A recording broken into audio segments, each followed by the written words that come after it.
irmãs, solenidade de todos os santos, na alegria desta celebração festiva da Igreja, queremos sintonizar com esta celebração tão profunda. A Igreja celebra a memória individual dos santos, mas ela tem uma solenidade para todos os santos. Na oração da coleta de hoje, rezamos: Deus eterno e todo-poderoso, que nos dai celebrar numa só festa os méritos de todos os santos, de todos aqueles que viveram a palavra de Deus. A esse respeito, a Igreja nos propõe no Evangelho de hoje as bem-aventuranças. Os santos, essa multidão, aqueles que foram fiéis a Deus, encarnaram em suas vidas as bem-aventuranças. Viveram aquilo que o Papa Francisco diz, a carteira de identidade do cristão. Vamos invocar o Espírito Santo para escutarmos o Santo Evangelho das Bem-aventuranças. Ó Espírito Santo, dai-me um profundo amor ao Sacratíssimo Coração de Jesus, a fim de servi-lo de todo o coração, com toda a minha alma, com todas as minhas forças. Escutemos o Santo Evangelho de São Mateus. Naquele tempo, vendo Jesus as multidões, subiu ao monte e sentou-se. Os discípulos aproximaram-se e Jesus começou a ensiná-los. Bem-aventurados os pobres em espírito, porque deles é o reino dos céus. Bem-aventurados os aflitos, porque serão consolados. Bem-aventurados os mansos, porque possuirão a terra. Bem-aventurados que têm fome e sede de justiça, porque serão saciados. Bem-aventurados os misericordiosos, porque alcançarão misericórdia.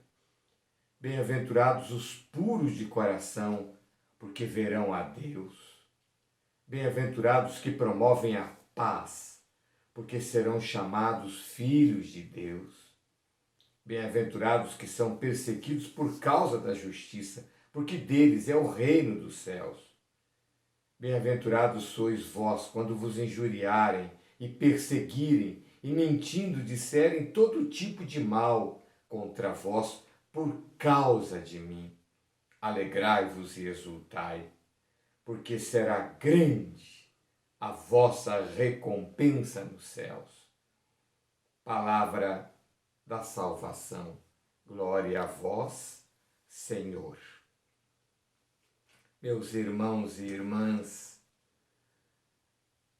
a solenidade de todos os santos, não só os beatificados e canonizados pela Igreja, mas toda uma gama de pessoas de virtude, muitas vezes anônimas para nós, mas profundamente conhecidas de Deus, pois estão na comunhão eterna com Ele. A Igreja nos apresenta um rol de santos e para isso realiza o processo de beatificação e de canonização. Mas sabemos que os santos são muito mais do que estes. O Apocalipse, descortinando os céus, o apóstolo João escreve: viu uma multidão imensa de gente de todas as nações, tribos, povos e línguas que ninguém podia contar. Nações, tribos, povos e línguas. Uma multidão que ninguém podia contar. somando na história da existência humana depois de Cristo, quantos testemunhos de santidade para nossa alegria.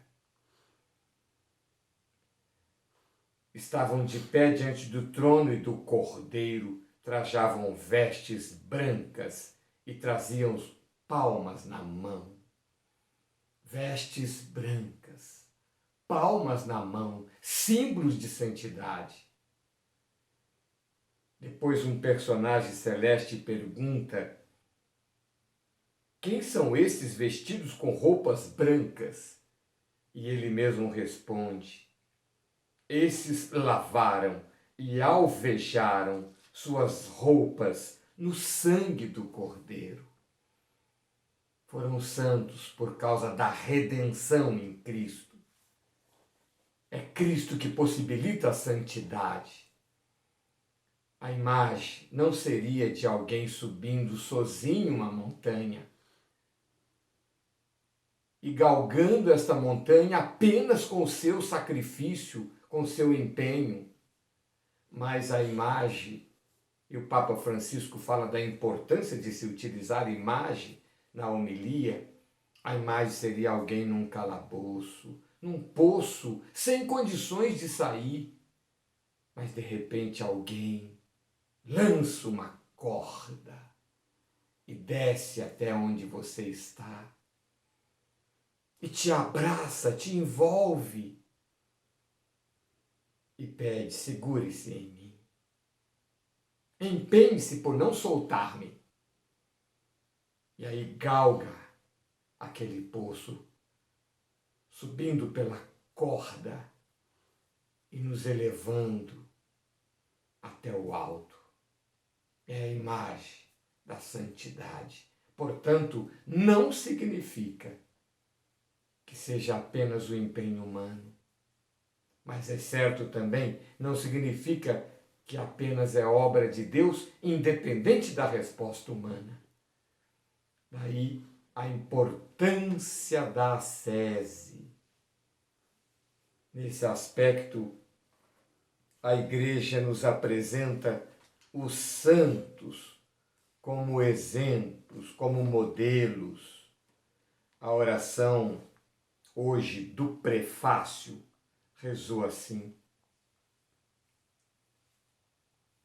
festejamos hoje a cidade do céu, a Jerusalém do alto, onde nossos irmãos, os santos, vos cercam e cantam eternamente o vosso louvor.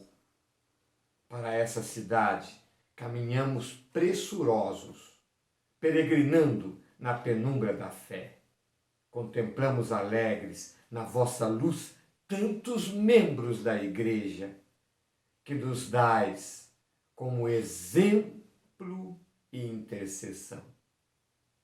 Os santos nos são dados como exemplos e intercessão, como exemplos para que possamos seguir seus passos. Cada santo, cada pessoa que está diante do trono de Deus, na vida beatífica, poderia nos dizer, como o apóstolo Paulo: sede meus seguidores, como eu sou de Cristo. Eles são exemplos, eles são modelos para nós. Eles são também intercessores. A oração sobre as oferendas, certos de que eles já alcançaram a imortalidade, esperamos sua intercessão contínua pela nossa salvação. Claro que essa intercessão dos santos, queridos, não prescinde da mediação única de Cristo. Ou seja, toda oração cristã passa por Cristo ao Pai. Quando fazemos um pedido a um santo que reze por nós, podemos ter a certeza que esta oração passará pela mediação única de Cristo. Não há contradição entre a intercessão dos santos e a mediação única de Cristo. A ideia que me vem, a imagem que me vem, é de muitos afluentes, muitos rios menores que desaguam num rio maior, e esse rio maior deságua no mar. Ou seja, os afluentes, os riachos menores, são os santos que levam até o riacho maior, que é Cristo, as nossas súplicas. E Cristo leva ao Pai, que é o oceano do amor, que acolhe nossas orações e nos atende. Queremos hoje agradecer por toda essa gama dos santos que nos são apresentados pela Igreja, mas também por tantos outros que são conhecidos só de Deus. Senhor nosso Deus, te agradecemos, porque sabemos que sois o autor da nossa santificação e de tal forma atuou pelo seu Espírito e pela força da sua palavra na vida desses irmãos e irmãs, que eles alcançaram alto grau de virtude. Pedimos, Senhor, ampara-nos para que possamos também nós galgar uma vida de virtude para te contemplar um dia na comunhão dos santos, face a face com o Senhor. Amém. O Senhor esteja convosco. Ele está no meio de nós. Abençoe-vos o Deus Todo-Poderoso, Pai, Filho e Espírito Santo. Amém. Por mais difícil que seja seguir tua palavra, queremos ouvir. Por mais difícil de se praticar tua